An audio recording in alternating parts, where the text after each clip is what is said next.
before the war it started, we'll have another war ngayon dito sa San Juan. Let's meet the starters as the Red Lions take on the Knights. Starting for the San Beda Red Lions. At forward, number 8, JB Mendoza.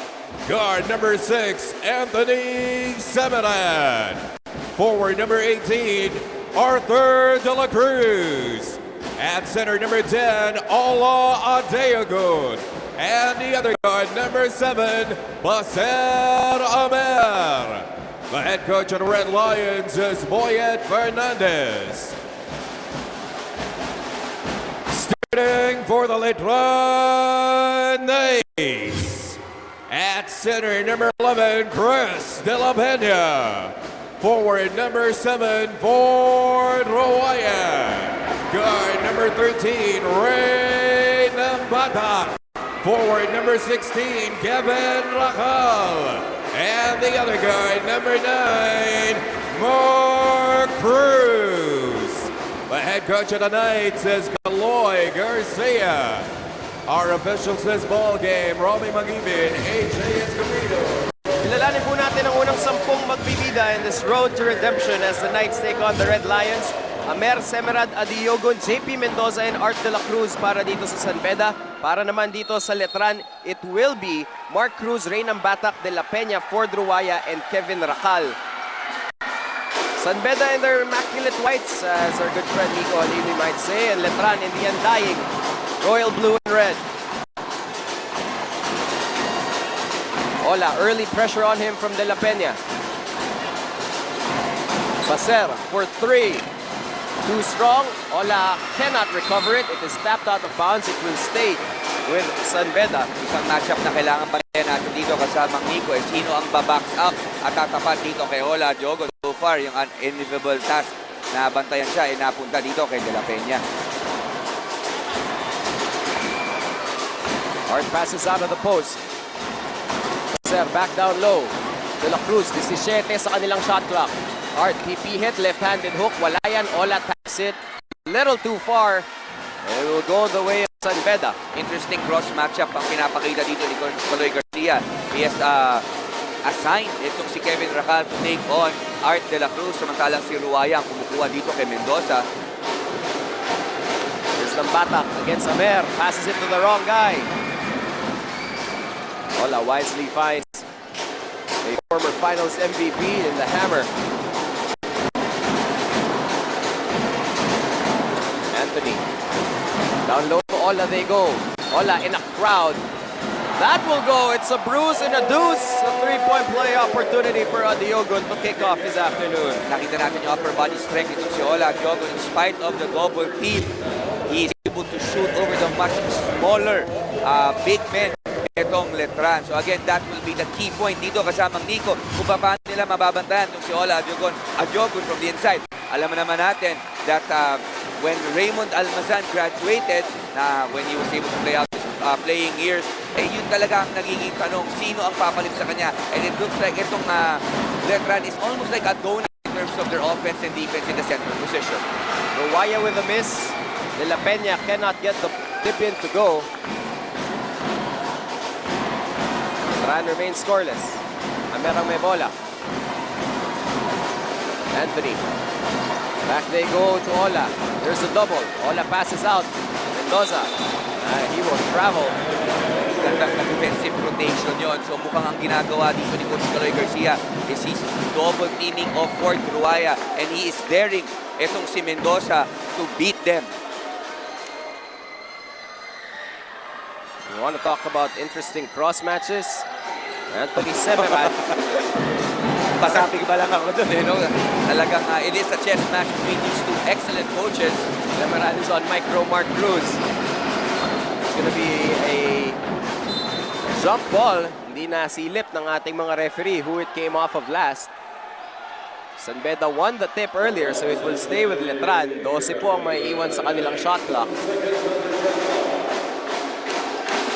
Kevin Kent to trigger it. That's a lot of length in front of Mark Cruz. Mark susubukang ipagpag si Semerad. There's the jumper. Mark Cruz. My goodness. Mark Cruz using his quickness advantage over the much slower. Etong si Anthony Semerad. Anthony against Batak. Once again, they go to Ola. There's a double. Here's Art. Art de la Cruz inside. Yan na nakita natin yung vast improvement dito kay Ola Jogon as we see a fast pick opportunity para dito sa Letran. But Ola Jogon has shown that he is capable of dishing off from the double team, which yung mga previous seasons ay hindi niya napapakita. Cruz out to Ruwaya. That's within range. Ringless but not the good kind. La Peña. La Peña will be 0 for 2 off of 2 offensive rebounds. 5-2 sa bante ang Red Lions.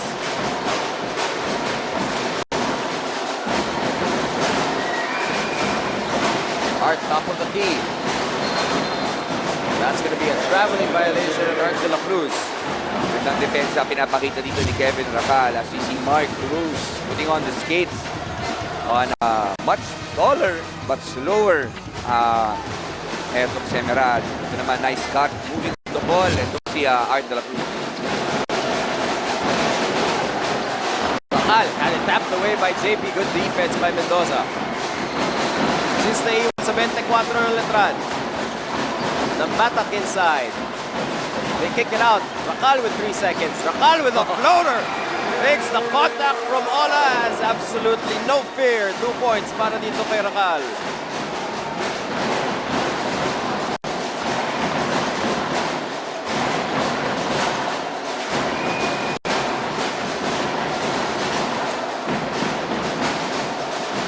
Sel. Shot clock dying. Out to Anthony. Semera drives in. Bumps into his own guy. No go. 2-on-1 para dito sa Letran. Cruz to Batak. To the trailer. That's Ruwaya for 2. Perfect pass break execution para dito sa Letran, and a lot of unselfishness between their players there. Abante na po ang Knights. 6-5. De La Peña all over. Ola Diogun. Etong si Chris De La Peña only averages 6 minutes a game. Take a look at the fearless move by Kevin Racal. Slow-mo replay brought to you by Smart. Jump into an all-access pass of awesomeness. Jump into Smart. Lamang na po ang Letran 6-5. We'll be back after this timeout.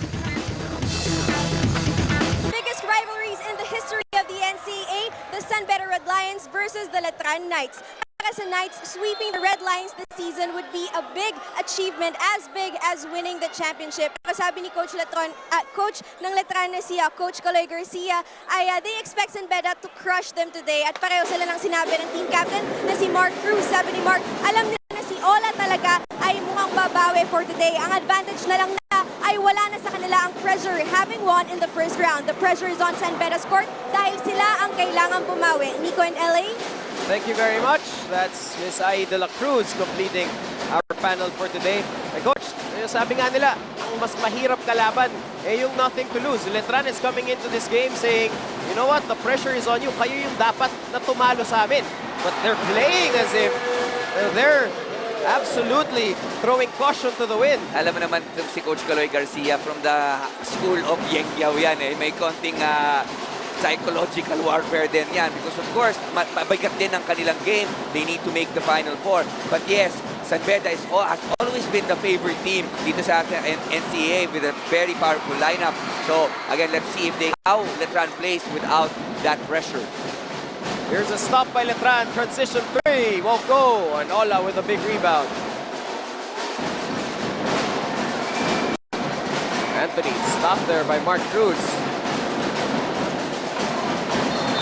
That's going to be the 3rd traveling violation on San Beda in the first quarter. Ola Adiogo naman matotoka ito. They trail by 1 with 4:44 left. Sometimes hindi mo masisisi itong si Ola because when you put players in situations where they will not be successful. Kumbaga, yun yung sinasabi ni Coach Boyd Fernandez there. Huwag mo ipapasa kay Ola. He's running down the court.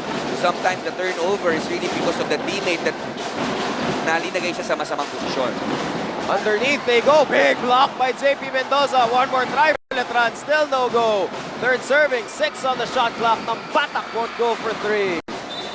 Pero if you're Coach Colegio Garcia, you gotta be happy with your big guys. Kanina si De La Paz provided, around 5 minutes of playing time back with Ola. Ngayon naman si it's Publico's turn. And para bang mabantayan itong kalaki-laking si Ola, it has to be by committee, as Baseramer showing his moves there. It cannot be one individual. There is no Raymond Almasan anymore for Letran. So kailangan mag-ambag-ambag ang mga big men nitong Letran Knights. Sa shit, Baser will make his first trip to the free throw line dito sa larong to. Mer will miss the first one. We talked about who matches up for Letran against Ola Adiogun. We take a look on the opposite side of the ball. What a fun matchup it will be to see Mark Cruz and Basera Mer.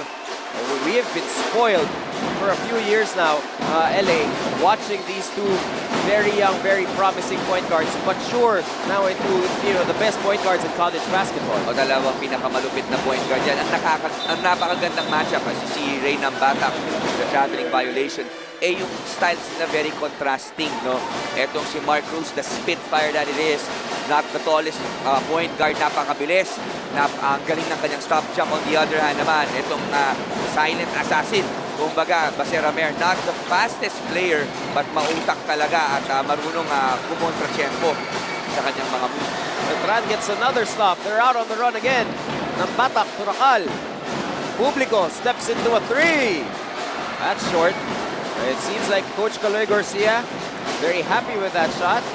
Nakita natin si Ray Publico has been able to convert some of those shots. At lalo na pagka ma-shoot niya yan, it will force Ola to get out as Publico will again commit this personal. So far, Ola Adiogun creating havoc here in the first quarter already with 5 points. Publico, halong panghihinayang. He really felt like he got it clean. Not every day na maaabot mo man yung bola when Ola attempts a shot. Substitutions here, Kier Quinto will step in para dito sa Letran. Sasamahan siya dyan nitong si Jamil Gabawan. First one up, first one down para kay Ola Adiogun. 6 point for Ola. Nakita talaga natin yung improvement niya even from the free throw line. Smart will give you a chance to watch the 17th Asian Games in Incheon, Korea. Stay tuned to TV5, NCAA Games and FIFA World Cup remaining games for promo mechanics. Anthony Semerad still on Mark Cruz. Early pressure too by Semerad. Publico will set the screen. Cruz steps back against Ola. That'll be short. It will stay with Letran. Here's Quinto for 3. Back ribbed it. And Letran getting open looks from the outside. Unable to get them to fall.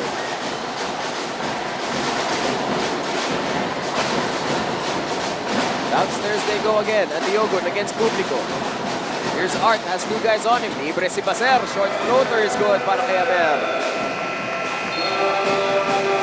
Coach Caloy Garcia now down by 3. Pipito siya for time.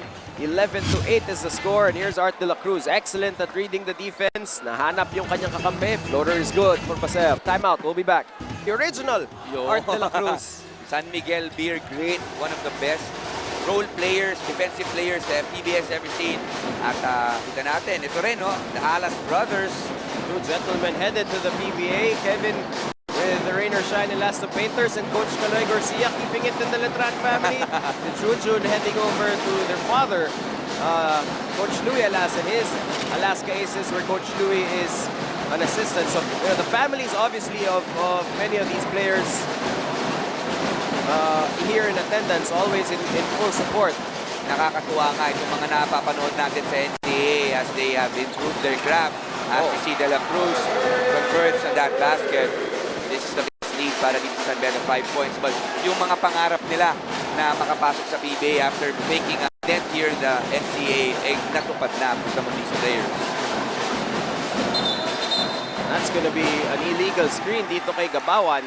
At ito ang iingatan ng Letran because this is one thing that San Beda is good at. And bigyan mo sila ng pagkakataon to create a little separation. Kumbaga, sabihan nga, you give them an inch, San Beda will make a mile out of it. Oh, at again, danger time here for Letran. Ayaw mong maiwan, you wanna continuously stick, dikit ka lang ng dikit, and hopefully makanakaw ka in the 4th quarter. Diogon inside. Good defense by Letran. Two good stops by Letran on the San Beda big guy. Racal will recover. And they will be forced to foul, talking about the Red Lions. Yeah, to give credit dito kay Ray Publico at itong si Gabawan, because they have really sacrificed. That is the key word, no? They have been sacrificing their body, making sure na talagang hindi makakuha ng magandang early post position itong si Ola Diogon, as Ola will take a breather. Now San Beda's offensive and defensive game will change with Kyle Pascual in the middle. Kyle more of an outside threat here for San Beda. Mark Cruz spins away, misses the jumper. Art de la Cruz ang magtatawid ng bola. Maser over to Art. Art down the middle. Finds Kyle. Kyle short jumper. That's what we're talking about with Kyle Pascual. You want to talk about sacrifice. LA, Kyle Pascual, he's been one of those silent team guys para dito sa San Beda, allowing Ola to take the spotlight. But anytime he's in there, always one of the most effective big men in college basketball. At kaya rin na-draft si Kyle sa PBA because he has a specialty, kumbaga. And that is that medium-range jumper, when he will be a perfect stretch scorer para sa mga PBA teams as he progresses with his career. JP floater, that's good for San Beda. And San Beda brings out the hammer. Naipako po nila ang Letran. 8 points, it's now the largest lead of the ball game here. The Red Lions up 9.